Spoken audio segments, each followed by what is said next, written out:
warahmatullahi wabarakatuh. Ucap syukur alhamdulillah atas nikmat Allah yang diberikan kepada kita sehingga kita bisa bertemu lagi di podcast kali ini. Saya Khutwati Nisaliwani yang akan ditemani oleh rekan saya Putri Salma Nur Aini. Baik teman-teman, kita akan membahas mengenai menjaga hati. Nah, apa nih Kak yang dimaksud dengan menjaga hati? Dengan kesibukan dunia yang modern ini, terkadang kita melupakan betapa pentingnya menjaga hati. Hati sebagai pusat dari segala perilaku manusia. Dalam perspektif Islam, hati dianggap sebagai inti yang menentukan baik buruknya perilaku seseorang. Semua gerakan manusia dikendalikan oleh hatinya. Jika hatinya tidak terjaga, maka perbuatannya pun tidak akan terjaga. Dan jika dia bisa benar-benar menjaga hatinya, maka insya Allah perbuatan dan ucapannya pun akan terjaga. Menjaga hati dengan cara meninggalkan sebab-sebab yang bisa menyebabkan hatinya menjadi keras. Hati yang keras adalah hati yang sulit mendapatkan hidayah, yang sudah tidak ada lagi ketundukan kepada Allah dan hanya selalu mengikuti hawa nafsunya.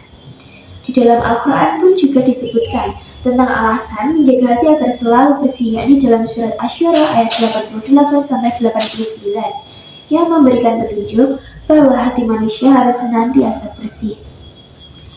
Begitu pula dalam sebuah hadis yang diriwayatkan oleh Imam Bukhari dan Imam Muslim dijelaskan bahwa hati inilah yang memengaruhi jasad manusia. Bersih atau kotornya hati manusia akan berdampak pada perilakunya sehari-hari. Rasulullah Shallallahu Alaihi Wasallam dari An-Nu'man bin Bashir radhiyallahu anhu, Nabi Shallallahu Alaihi Wasallam bersabda, "Ala wa inna fil jasadi muhdatan idza salahat salahal jasadu kulluhu wa idza fasadat fasadal jasadu kulluhu ala wa hiya qalbu." Yang artinya, ingatlah bahwa di dalam jasad itu ada segumpal daging. Jika ia baik, maka baik pula seluruh jasadnya. Jika ia rusak, maka rusak pula seluruh jasad. Ketahuilah bahwa ia adalah hati. Terdapat suatu kisah Luqmanul Hakim. Suatu hari Luqmanul Hakim diperintahkan oleh raja untuk menyembelih seekor kambing dan mengambilkan daging yang terbaik untuk raja. Luqman pun menyembelih kambing dan mengambil dua daging, yaitu lidah dan hatinya. Lalu membawakannya raja. Raja pun heran dan bertanya, "Hei Luqman, bukankah tadi aku memerintahkannya untuk mengambilkan daging yang terbaik untukmu?" Luqman pun menjawab, "Wahai raja, tidak ada daging yang terbaik dari makhluk kecuali lidah dan hatinya." Keesokan harinya, raja kembali menyuruh Luqman menyembelih kambing dan menyuruhnya membuat daging yang paling buruk itu. Luqman pun menyembelih kambing dan mengambil dua daging, yaitu lidah dan hatinya. Lalu diserahkan pada raja. Raja pun heran dan marah. "Hei Luqman, apakah maksudmu ini? Kemarin kamu serahkan daging ini sebagai daging yang terbaik, tetapi hari ini kamu memberikan daging yang sama seperti kemarin, seperti daging yang terburuk."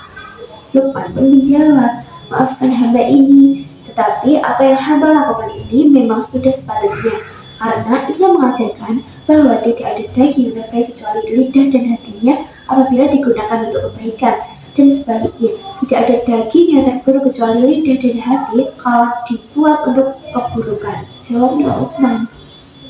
Ada 4 perkara untuk menjaga kesehatan hati. Yang pertama, memberikan makanan dan asupan gizi yang dibutuhkan oleh hati. Yang kedua, melatih diri melakukan kegiatan ketaatan. Yang ketiga, menyembuhkan hati dari berbagai macam penyakit. Dan yang keempat, mewaspadai faktor eksternal. Nah Kak, tadi kan udah disebutkan tuh 4 tata cara menjaga kesehatan hati. Coba dong jelaskan satu persatu gimana. Oke, yang pertama kan memberi makanan dan asupan gizi yang dibutuhkan oleh hati. Makanan dan asupan gizi yang dibutuhkan oleh hati yaitu mempelajari ilmu yang bermanfaat. Itulah makanan hati, yaitu ilmu yang bersumber dari kitabullah dan sunnah Nabi Muhammad SAW. Dengan ini hati kita akan mendapatkan kesehatan dan menjadi kuat.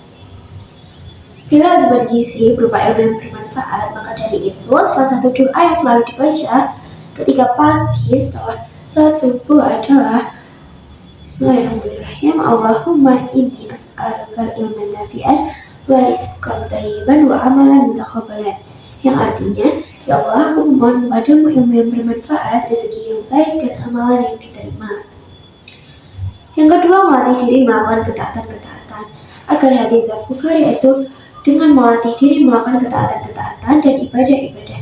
Ini namanya ridiatul khuluq atau latihan hati. Hati juga perlu dilatih sabar, tawakal, ikhlas, hingga semakin lama amalan kita semakin ikhlas. Karena ikhlas juga memiliki tingkatan. Ketika sering dilatih, maka seorang bisa mencapai tingkatan keikhlasan tertinggi, yaitu ihsan. Yang ketiga, menyembuhkan hati dari berbagai macam penyakit. Hati juga rentan terkena penyakit. Ada berbagai macam penyakit hati yang disebabkan oleh dosa.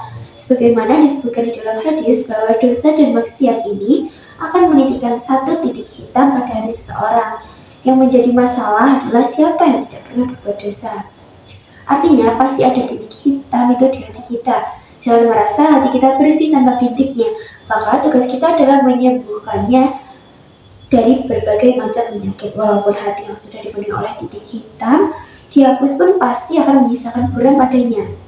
Sehingga yang terbaik adalah berusaha sekuat tenaga agar jangan sampai bintik hitam itu menutupi hati. Maka tugas kita yaitu memiliki si hati adalah menyembuhkan dari berbagai macam penyakit. Yang keempat, mewaspadai faktor eksternal. Orang yang selalu memasang telinganya untuk mendengarkan syubhat, maka hatinya akan berpenyakit. Maka dari itu, para ulama salaf terdahulu seperti Imam Az-Zahabi menukil dari Sufyan As-Tsauri bahwa seluruh ulama dahulu selalu berpesan kepada murid-muridnya, hati itu lemah sementara syubhat itu cepat sekali sebenarnya. Hati lemah karena kita sering lalai memberikan asupan gizi kepadanya dan jarang melatihnya. Wah, Masya Allah ya Kak. Baik Kak, terima kasih ya Kak ilmu yang sudah diberikan kepada kami. Semoga ilmunya bermanfaat. Cukup sekian. Wassalamualaikum warahmatullahi wabarakatuh.